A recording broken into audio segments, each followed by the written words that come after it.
Hola a todas y todos.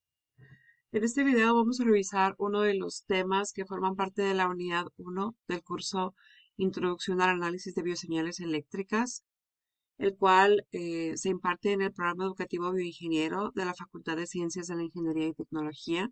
Mi nombre es Daniela Martínez y soy la profesora titular del curso. Bien, el tema que vamos a estar revisando en este video se relaciona con el tema que habíamos visto previamente, eh, que forma parte de las transformaciones de la variable independiente. Y en manera de recordatorio, repasemos, ¿no?, que es importante comprender las operaciones de transformación de las variables independientes para lograr un adecuado análisis de las bioseñales eléctricas y en general de cualquier señal eléctrica en el dominio del tiempo. Estos procesos de transformación de la variable independiente nos permiten tener control sobre las posibles modificaciones que pudieran ser necesarias para procesar, entender y utilizar las diferentes bioseñales de tal manera que éstas se adecúen a las necesidades específicas de las aplicaciones o los sistemas donde van a ser utilizadas. Es por ello que este tema forma parte de la currícula del curso. Ya habíamos revisado previamente la transformación de la variable independiente a la que denominamos desplazamiento en el tiempo.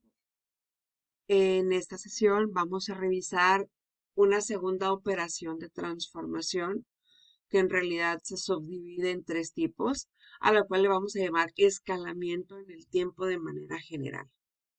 Cuando hablamos de escalamiento, podemos hacer referencia a tres posibles transformaciones específicas o a tres posibles modificaciones de una señal, a las cuales les vamos a llamar expansión, compresión o inversión, dependiendo de cómo se estructura la transformación que va a ocurrir con la variable.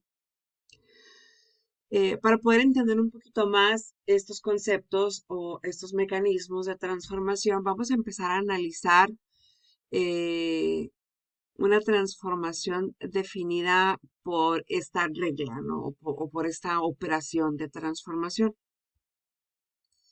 Eh, Vamos a trabajar con el pulso cuadrado con el que ya trabajamos previamente, que ya lo habíamos definido como un pulso cuadrado de amplitud unitaria que tiene una duración de una unidad de tiempo, inicia en 0, termina en 1. Si ya lo habíamos revisado.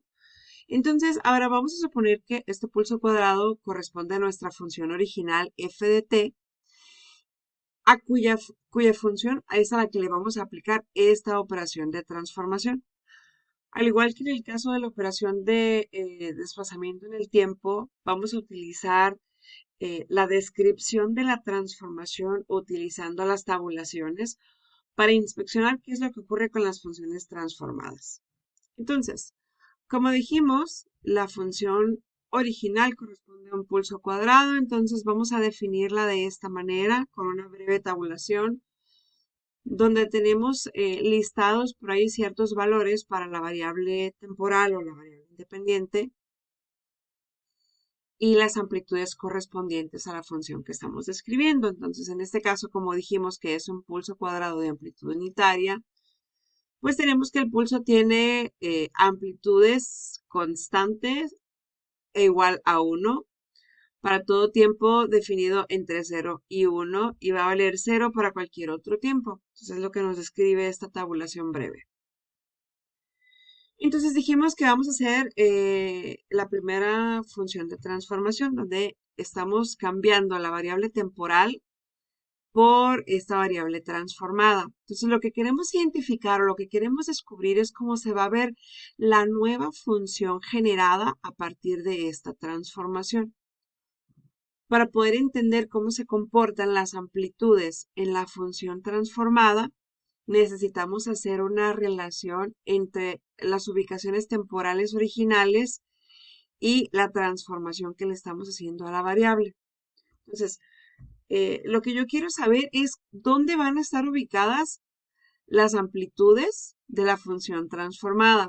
Entonces, tengo primero mi variable original y luego le hago esta operación de transformación, pero dado que en mi eje horizontal yo no tengo la descripción para mi variable t sobre 2, sino para mi variable t, pues lo que tengo que hacer es despejar la t de esta operación. Entonces lo que hago es igualo el t sobre 2 a cada uno de los puntos donde yo estoy inspeccionando para generar las nuevas posiciones en el tiempo.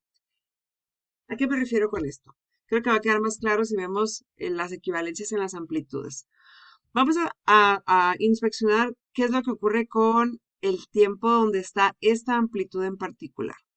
Este 1 que tenemos aquí dice que está posicionado en mi función original en un tiempo igual a 0.25. Ahora, en mi función transformada, este valor original ya no va a estar en un tiempo igual a 0.25, va a estar en un tiempo igual a 0.5. ¿Y de dónde encontré yo ese tiempo? Bueno, pues lo encontré al despejar esta función igualándola a este tiempo. Entonces tengo t sobre 2 igual a 0.25. ¿Cuánto vale t? Ah, pues t vale 0.25 por 2, es decir, vale 0.5. Entonces, comprender la relación que existe entre la transformación del tiempo y la función transformar resultante es bien importante para poder inspeccionar visualmente las funciones. A veces hacerlo de esta manera resulta un poco enredoso, entonces creo que la forma gráfica va a quedar más claro. Dijimos que era un pulso cuadrado de duración unitaria, de amplitud unitaria, entonces aquí tenemos gráficamente nuestra función original. ¿Cómo se va a ver la función transformada? Dijimos que le íbamos a aplicar esta transformación, es decir, en lugar de tener f de t, vamos a tener f de t sobre 2. Esta transformación en específico corresponde a una expansión de la función original. ¿A qué me refiero con expansión? Notemos cómo están las amplitudes distribuidas en la función original en valores de tiempo que van de 0 a 1 únicamente. En la función transformada, las amplitudes están descritas para valores de tiempo que van desde el 0 hasta el 2. Es decir, la amplitud duró más tiempo porque se expandió la duración de la señal. Es como si la hubiera ensanchado pues en el tiempo. Entonces, siempre que veamos una transformación de este tipo, lo que estamos haciendo va a ser expandir nuestra señal original en el tiempo. Ahora, existe una relación entre el valor que yo estoy utilizando para dividir la variable y la expansión, o sea, el factor de expansión. Entonces, como aquí yo estoy expandiendo por un factor de 2, ¿qué es lo que ocurre? La duración de la señal se duplicó con respecto a la señal original. Si aquí yo hubiese tenido una expansión por un factor de 3, la duración se hubiera triplicado y así sucesivamente. ¿Sí? Ahora, ¿qué pasa si en lugar de dividir la variable temporal entre un determinado valor, la multiplico por un valor? Estoy haciéndole una operación inversa. ¿Sí? La multiplicación es el inverso de la división. Entonces, si la división me expande la función en el tiempo, ¿qué creen que va a pasar con la multiplicación? Pues lo opuesto, se va a comprimir. Entonces, si le aplicamos esta transformación a la variable, es decir, en lugar de tener t sobre 2, yo tengo 2 por t, hago el mismo proceso de tabulación para inspeccionar lo que ocurre con las amplitudes. Tengo mi función original. Esta es mi variable temporal transformada y quiero ver qué es lo que pasa con la función transformada. Pues veo dónde están las amplitudes, ¿no? Aquí veo que la función empieza en un tiempo t igual a 0 y termina en un tiempo t igual a 1. Y en la función transformada, la función empieza en un tiempo t igual a 0, es decir, no se afectó el tiempo inicial, pero finaliza en un tiempo t igual a 0.5. ¿Qué quiere decir? Termina, el pulso se acaba en la mitad del tiempo que la función original. Entonces, ¿qué estoy haciendo? Pues una compresión. Es decir, en lugar de tener un pulso cuadrado que duraba 1 segundo, ahora tengo un pulso cuadrado que dura medio segundo. Estoy comprimiendo la función. Entonces, eh, Cuando tengamos una transformación definida por una división, o sea, que mi variable temporal la divido entre algo, un número que sea mayor que uno, por supuesto, vamos a tener una expansión. Cuando yo la multiplico por un factor mayor que uno, voy a tener una compresión. Entonces, estas transformaciones se utilizan por lo general para procesos de disminuir los requerimientos de memoria para poder almacenar señales y pues se utiliza para eso la compresión y luego después se utiliza la expansión para regresar la señal a su forma original. Es una de las tantas utilidades que tienen estas transformaciones, ¿no? Ahora, ¿qué pasa si además de multiplicar o dividir por un cierto factor a mi variable independiente o mi variable temporal, este factor es un factor negativo? ¿Qué es lo que va a ocurrir? En este caso, el integrar el factor negativo va a implicar que además de la posible compresión o de la posible expansión, vamos a tener una reflexión o inversión en el tiempo. ¿A qué me refiero con esto? Vamos a suponer ahora que mi transformación es esta. De t voy a pasar a menos t o voy a convertir en menos t. Tengo nuevamente mis tabulaciones, función original, función transformada. ¿Qué es lo que tengo? Mi función original empezaba en 0, terminaba en 1, ya lo sabemos, ya lo habíamos visto. Ahora, ¿qué ocurre con la función transformada? La función transformada parece ser que sigue iniciando en 0 y termina en un tiempo t igual a menos 1. Entonces, ¿qué quiere decir? Ahora, el punto de inicio de la función va a ser antes del 0. O sea, la función va a iniciar en menos 1 y va a terminar en 0. ¿Qué significa esto? Pues que tuvo una reflexión en el tiempo. Es decir, lo que teníamos del lado derecho de la función, ahora lo tenemos del lado izquierdo y viceversa. Gráficamente, ¿cómo vemos esto? Si tomamos como referencia el valor de t igual a 0, es decir, este eje vertical en mi función original, la función reflejada, o es decir, la función cuando yo le aplico esta transformación, lo único que va a pasar es, continuamos con este valor de referencia, perdón, y todo lo que estaba del lado derecho, ahora lo tengo del lado izquierdo. Todo lo que estaba del lado izquierdo, ahora lo tengo del lado derecho.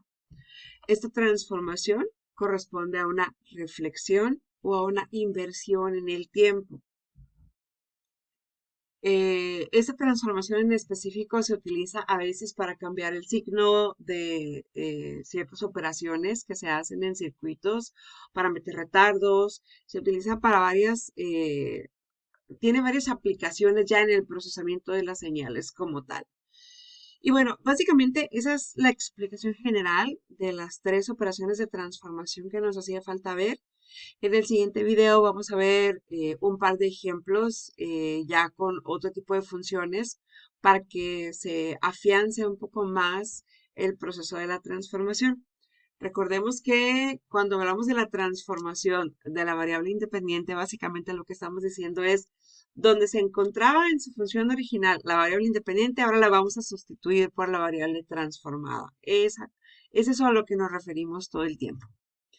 Y bueno, ya para resumir, recordemos entonces que con respecto al escalamiento en el tiempo vamos a tener tres posibles transformaciones o tres posibles modificaciones.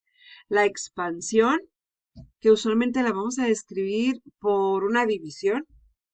La compresión, que usualmente la vamos a referir por un producto. Bueno, aquí está referido como el valor absoluto, tomando este modelo como referencia, claro, ¿no? Cuando A es menor que 1 y mayor que 0, pues significa que voy a tener aquí un valor menor que 1, mayor que 0 en el denominador. Se va a convertir en realidad en un producto, porque es la operación inversa, ¿no? Y además, si tenemos un valor negativo para mi constante o mi factor, entonces además de comprimir o expandir, también estamos reflejando.